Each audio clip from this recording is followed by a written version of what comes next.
Rebonjour à tous dans cette partie 2. Donc on est aujourd'hui avec Tiffany Uldry, illustratrice traditionnelle, roman graphique, non, BD. Si mes collègues de BD me regardent, ils vont faire genre BD on va dire. Mais bande même, dessinée, voilà, la bande dessinée c'est très bien, peu importe les pages, peu importe le format, voilà.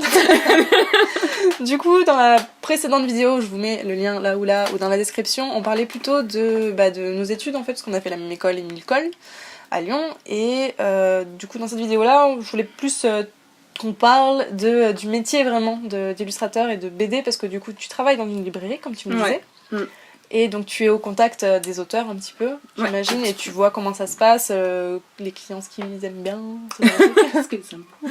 Donc n'hésite pas à m'expliquer un petit peu déjà peut-être sur la situation. Alors, donc moi je pense surtout en parler en tant que libraire. Du coup tu vends les livres, de vendeuse de bande dessinée. Bon, le marché de la bande dessinée aujourd'hui est, pour ainsi dire, un peu, je trouve, objectivement, 5000 publications par an, c'est beaucoup, un peu saturé. Donc du coup, on a énormément de sorties, parce qu'en plus, il y a un regain d'intérêt pour la bande dessinée. Depuis combien de temps ? Depuis, je dirais... Moi, ça fait 4 ans que je travaille là-bas, j'ai vu que ça montait. Après, je sais pas si ça avait déjà bien commencé à monter avant, mais en tout cas, depuis 4 ans, oui, il y a quand même un regain pour la bande dessinée. On va dire dans un... Pas forcément avec le même... la même consommation, le même type de consommation. Ouais, c'est plus, on est plus sur des récits de vie, etc. Enfin, ça c'est très à la mode en ce moment d'avoir des récits de vie en bande dessinée. Il y a aussi le comics qui est en train de bien se développer. Le manga se porte toujours bien.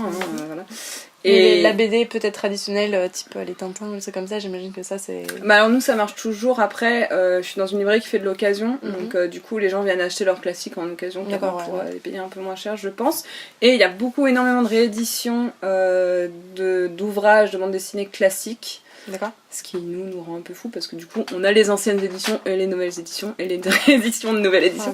Alors donc voilà, ça multiplie on va dire les choses sur le marché. Après c'est vrai que bon, nous c'est particulier, on fait de l'occasion, et que quand c'est de la nouveauté ça permet de remontrer à nouveau, faire connaître à un jeune public des choses qu'il n'aurait pas connues à l'époque. Qu'il ne peut pas forcément trouver en librairie aujourd'hui, sauf si elle fait de l'occasion.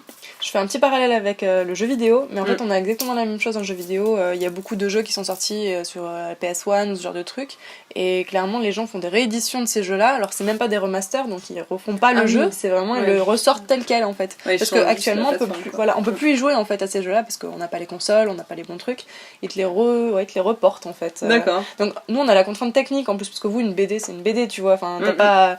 Au bout de 10 ans tu peux toujours la lire ta BD, tu vois. Réadapter un code sur une autre plateforme, je sais pas trop, je connais pas le... Mais voilà, je trouve ça rigolo. Bref, je te le confirme. Voilà. Donc voilà, donc c'est un marché qui est florissant, mais en même temps qui sature un peu, et qui permet, nous qui est un peu frustrant en tant que libraire, parce que du coup il y a beaucoup de choses qui passent à la trappe, parce que clairement quand moi je range des nouveautés quasiment tous les jours, il y a des choses qui sortent. Donc sachant que nous on a une librairie qui est quand même assez grande, et du coup on n'a pas tout ce qui sort, mais quasiment, ce qu'on choisit quand même un petit peu. Mais bon. Donc voilà, donc c'est quand même très très dense, et au final moi je trouve ça un peu dommage, parce que c'est la société de consommation, c'est la quantité qui prime parfois sur la qualité. J'ai l'impression aussi que les auteurs de BD aujourd'hui, en fait ça fait vivoter énormément de gens et pas vivre grand monde. C'est-à-dire que de multiplier comme ça les publications, et de faire ça à la chaîne, de sortir les choses vite. Avant, faut savoir que quand même dans le marché de la bande dessinée, il y avait des gens qui achetaient tout ce qui sortait. N'importe quel type de BD. Longtemps, je suis d'accord. Il y en avait moins. Il y avait moins de choses, mais je sais pas, par mois il devait y avoir peut-être une douzaine de publications. Sachant que maintenant, en plus, on a le côté un peu mondialisation, c'est-à-dire qu'on va avoir des BD d'un peu partout. On a les BD américaines, les BD asiatiques, parce que pas seulement japonaises. Pas seulement manga japonais. Il y a aussi les chinois, les coréens. Il y en a d'un peu... C'est vraiment un média qui s'étend. Et ça, c'est chouette, parce que ça permet de voir un peu quel style graphique domine, voilà. Mais ouais, c'est quand même... Enfin, moi, je trouve que ça a ses avantages et ses inconvénients. Et clairement, en tant que libraire, au bout d'un moment, ça a plus d'inconvénients que d'avantages. Parce que déjà, c'est impossible de lire tout ce qui sort. Bien sûr, et du coup, tu peux pas conseiller tes clients telle ou telle BD, quoi. Ouais, non, c'est... Enfin, je le fais. Si vous venez me voir, je vous conseille un DVD. Mais... typiquement, il y a des clients qui prennent des BD au hasard dans le magasin et me disent, vous l'avez lu? Ben non, non. Vous avez vu la taille du magasin? Je sais pas, vous pensez vraiment que j'ai tout lu? Bah bref. Mais voilà, non, c'est très intéressant et oui, ce qu'on disait, ça m'a permis de rencontrer des auteurs du coup et de discuter avec eux parce que bon, moi je suis dans une phase un peu de transition, c'est-à-dire que comme on en parlait dans la vidéo précédente, moi je suis sortie d'études avec un prêt à rembourser, donc du coup j'ai dû trouver un travail qui me permettait d'avoir de l'argent rapidement et régulièrement, sûr, parce que j'avais de grosses mensualités à payer chaque mois. Voilà. Et donc du coup j'ai vraiment eu de la chance aussi de tomber dans un milieu qui était quand même proche de ce que je faisais. Ce que tu faisais, ouais, clairement. Voilà, j'aurais pu me retrouver en restauration ou ça aurait clairement pas été la même. Ouais. Puis je pense quand même que ça t'a appris plein de trucs, comme tu disais avec les auteurs. Voilà. Autant à Milko, j'avais une espèce de frustration parce que je trouvais que j'avais pas une grande culture justement de la bande dessinée, même au niveau de l'histoire de l'art. J'avais eu des cours d'histoire de l'art, mais je connaissais pas énormément de choses. Je pense que j'en connais toujours pas énormément, mais c'est quand même... Il y a eu une amélioration. Mais clairement, en bande dessinée, là, ça m'a ouvert sur plein de choses, et même en fait c'est bête, mais même le fait de les regarder en fait ça permet d'apprendre aussi, parce que on voit comment la narration est faite, on voit les styles graphiques aussi, les astuces qu'ont les auteurs pour aller vite. Clairement, moi j'étais un peu rigide sur j'aime les beaux dessins, bien faits, il faut que ce soit parfait, le nez est bien placé. Je le suis toujours un peu, une pensée pour mes collègues qui m'entendent râler souvent, mais maintenant je vois aussi des styles qui sont beaucoup plus, on va dire, libres, même si c'est pas vraiment ça le terme, mais qui se permettent, on va dire, qui se permettent des petites libertés, ou même...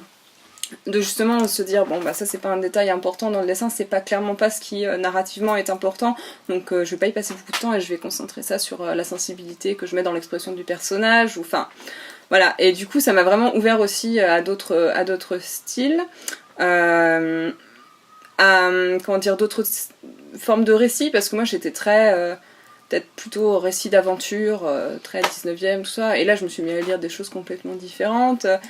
J'ai lu un peu de comics. Je suis retournée au manga aussi, chose que je lisais au collège, et après j'avais complètement... moi je sais pas, en seconde, je commençais déjà à décrocher, quoi. Et j'en ai relu quelques-uns et j'étais surprise parce qu'en fait, du coup, j'ai lu des mangas qui n'étaient pas les publications pour ados que nous on avait, voilà, qui étaient des auteurs un petit peu plus à destination adulte, et là je me suis dit waouh, enfin... Il y a des choses intéressantes. Ouais. Il y a des choses intéressantes. Il y a des... pareil, ils ont une façon de raconter les histoires qui est quand même assez différente de la nôtre. Après, il y a leur système de publication. Enfin, c'est pareil, le marché du manga, il est quand même vraiment, même en France, c'est vraiment saturé. On a tout le temps des nouvelles séries. Nous, notre rayon, il est en train d'exploser parce que on continue de faire les anciennes, on fait l'occasion, et en même temps, on en a tout le temps qui sortent. Une nouvelle série qui sort en même temps. Et c'est des séries... quand on voit les One Piece, là, ils en sont à plus de 80 tomes. Enfin, voilà. Mais ouais, non, en tout cas c'est... Mais alors pareil, le système de publication, si vous voulez faire... Enfin, par exemple pour le manga, pour ceux qui aimeraient faire de la BD style manga, après vous avez de la chance d'être en France, ce sera sans doute pas la même chose, mais le système de publication du manga, en fait, c'est publié dans des périodiques la plupart du temps, et donc du coup, il faut que le public accroche extrêmement vite à votre récit. Donc du coup, ils mettent la patate sur les premiers chapitres. Ça, vraiment, on en prend plein les yeux, il y a tout l'univers, enfin, quand c'est bien fait, mais souvent, je trouve que ça retombe, en fait, après, parce que, justement, il n'y a pas ce côté-là qu'on peut avoir dans la BD occidentale, où on distille gentiment les éléments, et puis ça se met en place, et puis après, là, c'est bam, enfin, voilà, c'était l'univers, comme ça, et c'est difficile de tenir le rythme, surtout quand on est pressé pour faire la BD. Ils ont des délais assez courts, quand même. Je sais pas exactement les délais, mais je me demande d'ailleurs si Vives avec Last Man avait repris ce système-là de publication un peu à la manga, et il me semble que c'est un tome par mois. C'est pas un tome par mois, parce que ce serait vraiment difficile, mais déjà, il y en a plusieurs, enfin, il y en a, je crois qu'il y en a au moins 2 par an. Il y a eu une pause entre les 2 saisons parce qu'ils ont travaillé sur la version animée, ils ont fait un animé, enfin un dessin animé parce que c'est français, mais Et aussi, ils voulaient faire un jeu vidéo, je crois. Oui, ils l'ont sorti. Ils l'ont sorti, ouais. Et donc du coup je pense qu'ils ont dû faire une petite pause entre les 2 saisons. Mais c'est vrai que Last Man, oui, ils ont essayé d'un peu de se plonger dans cet univers-là, de bosser en atelier, quoi, comme un studio de mangaka. Moi j'ai vraiment, d'ailleurs je conseille Last Man, j'ai trouvé ça, alors que c'est vraiment pas du tout mon style. C'est justement à l'opposé, assez, ouais. Mais c'est intéressant. Mais rien que pour voir les Bogdanov dans une BD, il faut c'est vrai. Donc voilà, dans Last Man c'était vraiment, justement il y a ce côté dessin rapide, hyper expressif, qui du coup a des lieux par exemple de ma pratique et moi me fascine, je suis là wow, alors que je suis pas une fangirl de Vives, mais je reconnais que là sur Last Man par exemple, il y a vraiment un bon boulot de fait, on lit le tome à chaque fois, à la fin on a envie d'aller au suivant, et justement il y a le côté qu'on peut avoir là avec les mangas, ça je trouve que le pari était réussi. Mais je crois qu'ils en sont déjà à 2 par an, et que 2 par an pour de la bande dessinée, c'est déjà bien. C'est déjà bien, bien sûr. Le métier de la bande dessinée en fait c'est clairement pas pour moi le plus rentable dans le marché. C'est ça que je voulais qu'on discute un petit peu, c'est de ce que moi j'en sais de l'extérieur, sachant que je consomme très peu de BD au final, j'ai l'impression que du coup les auteurs sont vraiment sous-payés par rapport à ce qu'ils sont censés produire. Non mais c'est vrai. Moi de ce que j'ai, par exemple moi j'ai fait un jeu de plateau, un jeu de cartes quand je suis sortie de l'école et on m'avait proposé mon temps pour faire le projet et 4% de royauté, donc ça veut dire que quand le jeu se vend je gagne 4% du prix final. Mais 4% c'est vraiment rien du tout, on est d'accord, et en fait les BD c'est le même principe, j'ai l'impression. Je sais pas si eux ils sont payés pendant qu'ils produisent la BD ou ils sont payés juste en royauté ou... Alors juste en royauté je ne pense pas que ça arrive très souvent parce que il faut quand même, à moins d'arriver avec le projet fini, et te faire juste éditer du coup avec ce qu'on peut voir avec le cas des blogs BD où le contenu est déjà fait, il n'y a plus qu'à mettre en page, clairement ça pour les éditeurs c'est bénéf quoi. C'est bankable. Surtout que derrière il y a la communauté j'imagine qui est là pour acheter le produit. Ils comptent sur la communauté qui est déjà, ils savent qu'ils ont déjà un public, donc ça les rassure clairement. Bien sûr. Ils ont un produit qui est déjà quasiment fini. Pour moi c'est des paris pas très risqués quoi. Pour eux clairement. Donc ce qui fait que parfois on a des choses qui autant ont une légitimité sur le web, avec des articles, des choses comme ça, et des illustrations, machin. Mais qu'une fois sur format papier, je trouve que clairement des fois les dessins ça suit pas, c'est parce que c'est des choses que les gens font pour eux, mais c'est pas professionnel, clairement c'est pas du tout un résultat professionnel, et après c'est vendu comme quelque chose qui l'est, parce que je trouve que je sais pas, pour moi il y a une espèce de caution livre, tu vois, si tu arrives à... Mais je crois qu'aujourd'hui c'est plus valable, il y a plus tu es un vrai artiste professionnel si tu as sorti un livre, c'est ça que tu veux dire ?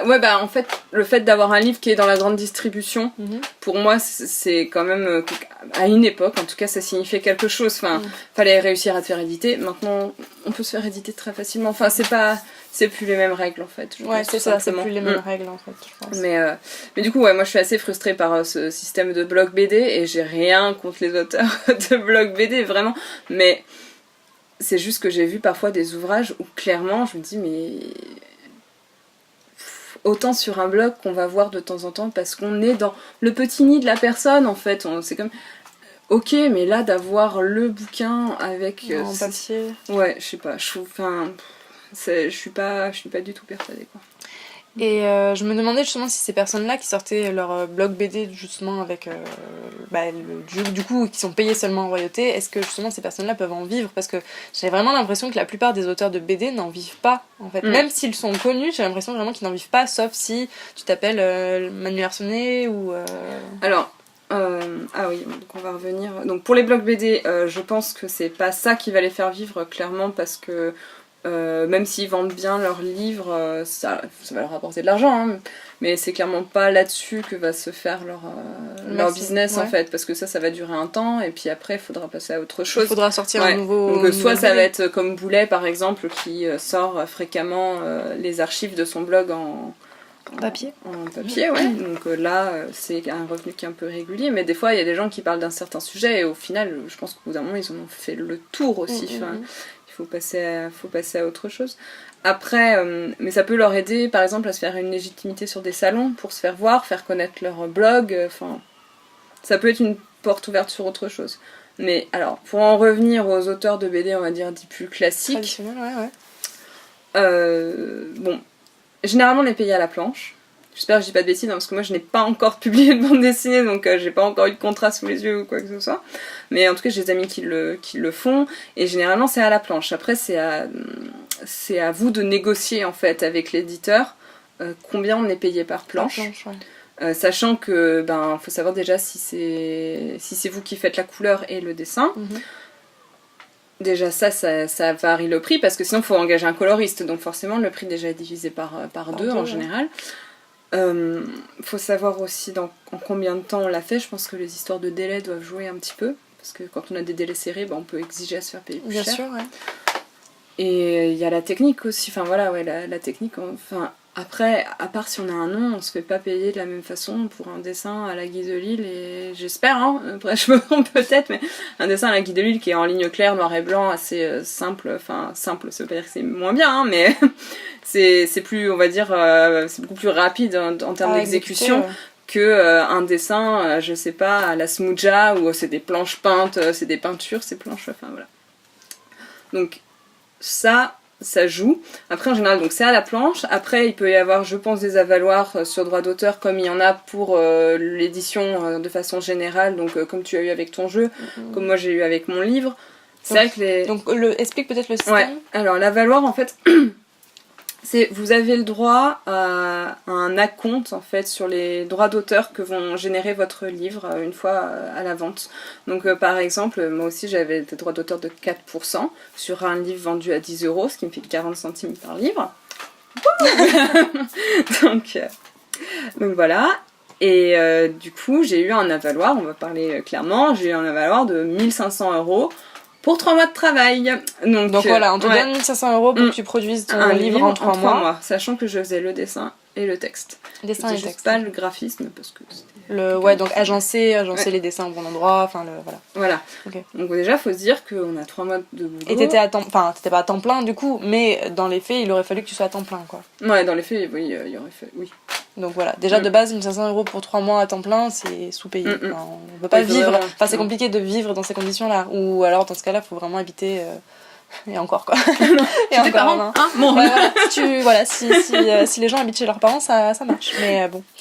D'accord, donc 1500 € pour 3 mois et les 4% de royauté dès la sortie du livre. Où il fallait attendre. Non, il fallait. Voilà, donc voilà. Du coup, une fois que le livre sort, il commence à gêner. Bon, il se vend, on espère. Il faut qu'il se vende aussi, évidemment, pour toucher les royautés. Voilà. Il se vend, et petit à petit, du coup, il engendre de l'argent, et une fois qu'il a dépassé à coût de 40 centimes, ouais, c'est ça, 1500 € de droits d'auteur pour moi, là seulement je recommence à toucher quelque chose. C'est ça, voilà. Donc, clairement, le bouquin que j'ai fait, j'ai dû gagner, à part les 1500 € donc, qui ont été donnés pour que je puisse le faire. En fait, vivre pendant les 3 mois. T'es censé vivre pendant les 3 mois avec ça. Oui, ouais. Voilà. Je pense qu'après, j'ai dû gagner... je sais pas, si je suis arrivée à 100 €, je pense que c'était pas mal, tu vois. Ouais. Et là, du coup, ce livre-là, il est plus édité, c'est ça ? Non, il est plus édité, il est parti au pilon depuis, c'était un petit truc...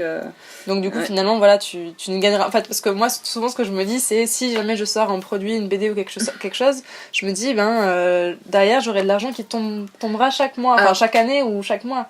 Mais en fait, non, parce que les projets ne sont pas réédités. Enfin, s'ils ne fonctionnent pas assez, c'est ça ? Ouais, après, voilà, ça peut toujours fonctionner et continuer. Bien sûr. Voilà. Moi je pense clairement, je le savais d'avance en le faisant que ça serait pas le cas. C'est ça. Enfin, je voyais ce qu'il me demandait de faire, je me suis... Ouais. Déjà, ils se coupaient, enfin, rien que par le graphisme, ils se coupaient vraiment d'un public. Enfin, ils avaient fait un livre rose, machin. Alors que à l'intérieur, c'était pas spécialement en plus ciblé public féminin, en mode girly. En plus, toi, t'as pas le droit t'as pas de droit de regard là-dessus. Enfin, je veux dire.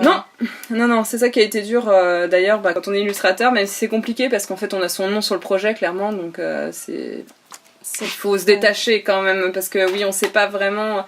on n'a pas toujours la main mise sur ce qui va être fait avec nos images. Bien sûr. Donc moi clairement j'ai reçu le bon à tirer. Le bon à tirer, du coup, donc, peut-être expliquer ce que ouais. c'est. Donc le bon à tirer, c'est votre livre en fait. Alors moi c'était imprimé sur du papier imprimante, voilà, mais ça peut être même le livre fini en fait. Voilà, c'est un exemplaire bêta. C'est un prototype dans le jeu vidéo. Bah, pour les livres aussi. On appelle ça prototype. Voilà. Ouais, tu peux être un prototype de votre livre terminé ou quasi terminé. Et en fait, moi quand j'ai reçu ce truc. Bah, en fait, je suis désolée, je ne cite pas. Non, mais en fait, j'ai pleuré quoi. J'ai pleuré parce que moi, c'était à des lieux de ce que je voulais faire en fait. Je leur avais fourni un graphisme pour faire l'intérieur des pages, ils avaient fait n'importe quoi avec, ils avaient foutu des petits anges, des petits machins. Enfin, après voilà, on n'a juste pas les mêmes goûts, pas les mêmes attentes. C'est des commerciaux qui gèrent ça. Dire, voilà, c'est une vision de commercial aussi. Ouais, en plus c'était à cette époque-là, je sais pas, je me rappelle, c'était en 2011.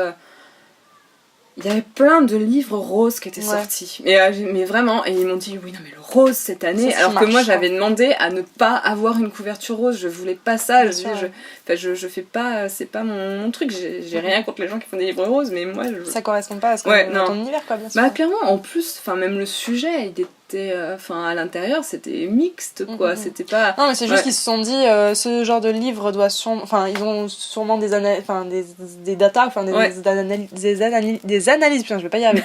Des analyses de voilà, qu'est-ce qui sort, et ça doit être acheté par des petites filles. Donc, du coup, ils se sont dit, petites filles roses, ça va leur plaire encore plus. Ouais. Et voilà, quoi. Enfin, ils ont pas cherché plus loin, à mon avis, tu vois. Et l'amour de l'art.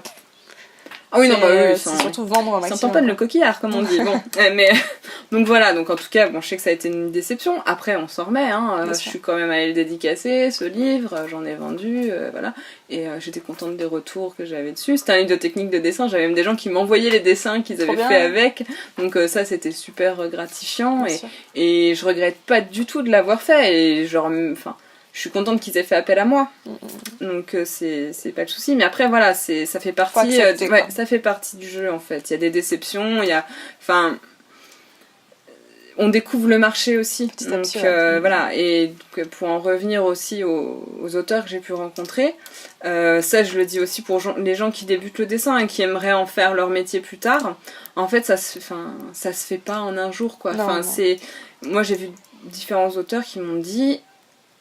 Il faut en moyenne 10 ans pour trouver une stabilité, avoir son carnet d'adresses pour ses clients, pouvoir en vivre décemment. Bien sûr.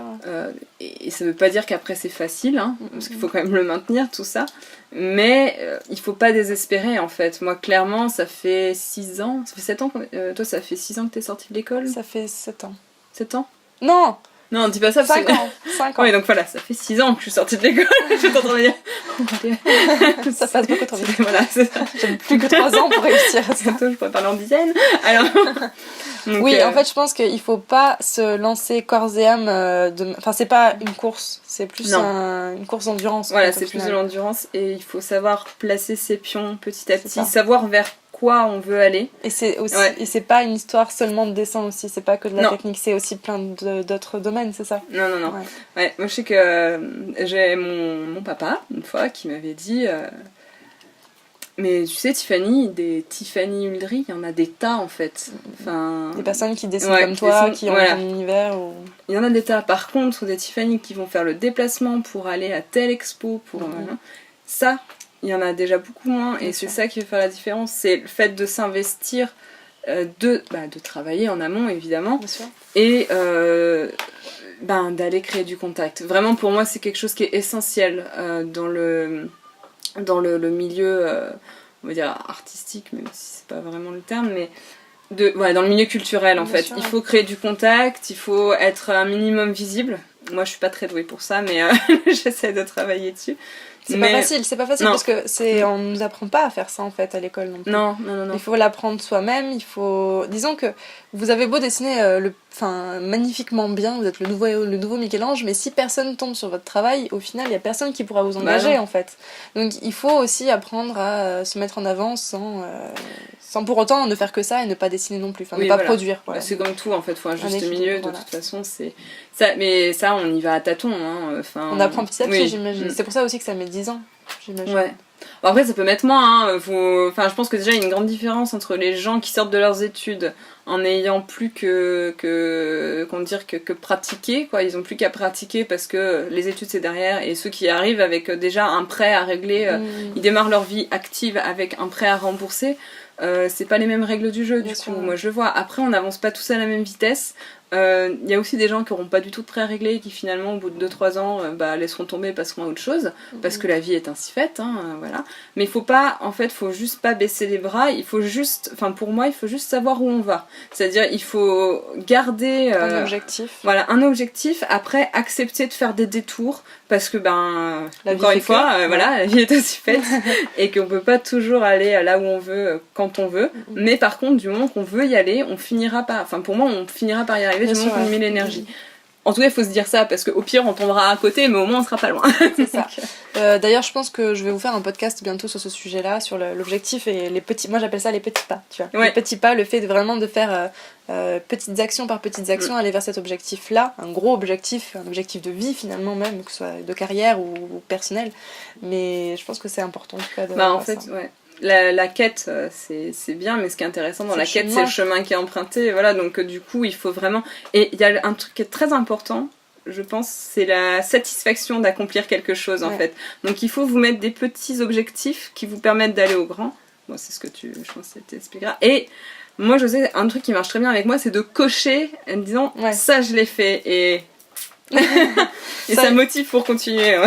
Je crois que j'en avais parlé dans comment apprendre à dessiner chaque jour, un truc comme ça, où tu te mets des objectifs et quand tu les as accomplis, ces objectifs, tu te donnes une récompense en fait. Tu te donnes une petite récompense, mais ça peut être aller à un musée que tu avais envie d'aller voir, ou d'aller au restaurant, d'acheter des feutres, du matériel, chose, ça va t'aider à aller encore vers ton objectif, parce que le fait de choisir d'acheter plutôt du matériel de dessin plutôt que d'acheter des vêtements par exemple, il y en a un qui va t'aider à aller vers ton objectif et l'autre qui t'aidera pas en fait. Donc tout est fait de choix, ta vie est faite de choix, et c'est à toi de choisir les bons chemins pour aller vers ton objectif. Et je pense qu'on a un peu on pense toutes les deux de la même façon. Ouais, en fait, moi je fonctionne pas mal comme ça en fait.